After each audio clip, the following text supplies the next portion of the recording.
കൊള്ളാലോ പരിപാടി. ഇതെന്തോടെ സർക്കസോ?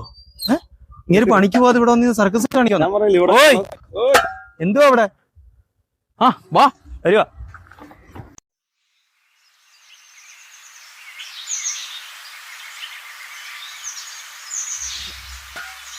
ഇത്രയും നല്ല പ്രകൃതി ഭംഗിയായി നെല്ലുകൾ ഇങ്ങനെ വിളഞ്ഞു കിടക്കുന്ന കാണുമ്പോൾ മനസ്സിലായി നിങ്ങൾ കഴിവുള്ള കർഷകനാണ്. രാവിലെ വരണം, തത്തയും മൈനയും എല്ലാം വന്ന് നെല്ല് തിന്നോണ്ട് പോവുക. ഇതിപ്പോ ഇത് വന്നിങ്ങനെ തട്ടുന്ന എന്തിനാ? അതായത് കിളികൾ തിന്നാതിരിക്കാൻ വേണ്ടി. നമ്മളൊന്ന് കണ്ണ് വെട്ടിച്ചു കഴിഞ്ഞാൽ ഉടനെ ഇങ്ങനെ അടിക്കുമ്പോൾ വരുന്ന കിളികൾ അങ്ങ് പറന്നു പോകും. അതാണ് ഇതിന്റെ. അപ്പൊ എത്ര മണിക്ക് വരും ഇവിടെ? രാവിലെ 6 മണിക്ക് വരും.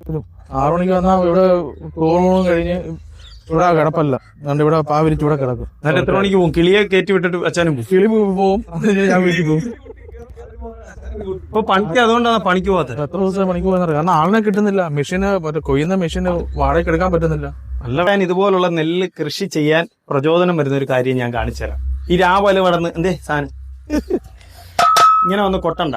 ഇതിന് ബദലായ ഒരു മാർഗം ഞാൻ പറഞ്ഞു. അവിടെ നിന്നല്ലേ വെള്ളം എടുക്കുന്നത്. അപ്പൊ അത് അങ്ങനെ ഉണ്ടെങ്കിൽ ഒരു മിഷീൻ്റെ അടുത്ത് സെറ്റ് ചെയ്ത് വെച്ചിട്ടുണ്ട്. അത് ഇവിടെ കൊണ്ടുവന്ന് സെറ്റ് ചെയ്യും. വലിയ മുടക്കൊന്നുമില്ല. ചെറിയ കമ്പും വള്ളിയും ഇള്ളിയാ, ഒന്നും ചെയ്യണ്ട. അച്ഛൻ രാവിലെ അത് പൈപ്പ് ഓണാക്കി ഇട്ട് കൊടുത്താൽ അത് ഓട്ടോമാറ്റിക്കായിട്ട് വർക്ക് ചെയ്ത് കിടന്നു. അപ്പൊ പിന്നെ പണിക്കും പോവാം. വിളവെടുപ്പിന്റെ കാര്യത്തിൽ ടെൻഷനും ഇല്ല. നമ്മുടെ ഒരു സുഹൃത്തിന്റെ പയറ് തോട്ടത്തിൽ അത് ചെയ്തിട്ടുണ്ട്. പയറ് കൃഷിയില്ലേ, താഴെ കുറ്റിപ്പയർ, അതിന്റെ ഇടയ്ക്ക് കൃഷി ചെയ്തു. ഞാൻ അത് കാണിക്കാം. അങ്ങനെ അത് മേടിച്ച് ഇവിടെ ഫിറ്റ് ചെയ്യും. നിങ്ങളൊക്കെ തളരരുത്. കൃഷിക്കാർക്ക് ഇതിപ്പോ കൊണ്ട് കാണിക്കുന്നത് കൃഷിക്കാരനായതുകൊണ്ട്, നമ്മുടെ സുഹൃത്ത് അച്ഛൻ കൃഷിക്കാരനായതുകൊണ്ട് നമ്മൾ കേറിയോ? കാര്യം ചെയ്യും. ഇവിടെ ഇല്ലേ അച്ഛനെ കൊണ്ട് കാണിക്കാം. ആര്? ഞാനാ? ഇവിടുന്ന് കൊട്ട് പാമ്പിടിച്ചന്റെ കിളി കൊണ്ടുകൊണ്ട കൊട്ട്. അവിടെ നിന്ന് കൊട്ട്.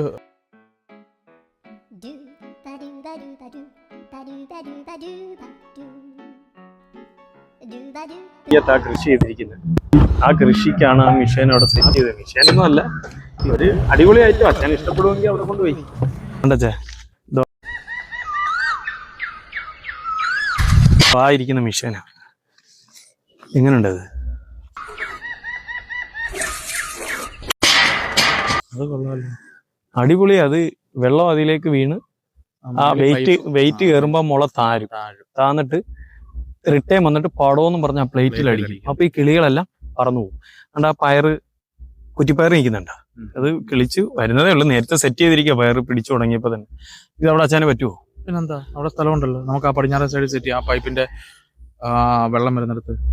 അതുകൊണ്ടാണ് ഞാൻ അച്ഛനെ വിളിച്ചോണ്ട് വന്ന് ഇത് കാണിച്ചത്. കാരണം അച്ഛന് ഉപകാരപ്പെടും. പണിക്ക് പോകാമല്ലോ. ഇനി ഇതിന്റെ പേര്, കൃഷിയുടെ പേര് പറഞ്ഞ് പണിക്ക് പോകാതിരിക്കണ്ട. ഇനി നാളെ പണിയുണ്ടെന്ന് പറഞ്ഞ് കൃഷിയും കളയണ്ട. അപ്പൊ ഇത് കൃഷിക്കാർക്കൊരു പ്രയോജനമാണ്. ഇത് അച്ഛന്റെ അറിവിൽ ഏതെങ്കിലും കൃഷിക്കാരുണ്ടെങ്കിൽ ഇതുപോലൊക്കെ അവർക്ക് ചെയ്യാം. പിന്നെ ഇത് പന്നിയെ ഓടിക്കാനും നല്ല. അത്രയും സൗണ്ടല്ലേ? പടാന്ന് അടിക്കുമ്പോ പന്നി ഓടും. രാത്രി വന്ന് ഉറക്കം കഴിഞ്ഞ് പാട്ടയിട്ട് അടിക്കൊന്നും വേണ്ട. ഇത് പന്നി ഈ ശല്യം ഉള്ളവർക്ക്, വാഴയും ചീനിയും ഒക്കെ മറിക്കുന്നവർക്ക് ഇത് വെക്കാം. അപ്പൊ അച്ഛന് ഇഷ്ടപ്പെട്ടോ? അങ്ങനെ ഉണ്ടെങ്കിൽ ഇദ്ദേഹത്തിനെ കൊണ്ട് നാളെ ഞാൻ ഒരെണ്ണം റെഡിയാക്കി തരാം. വലിയ പൈസ മുടക്കൊന്നും ഇല്ലല്ലോ. നാളെ തന്നെ പറ്റുമെങ്കിൽ വെക്കാൻ നോക്കാം.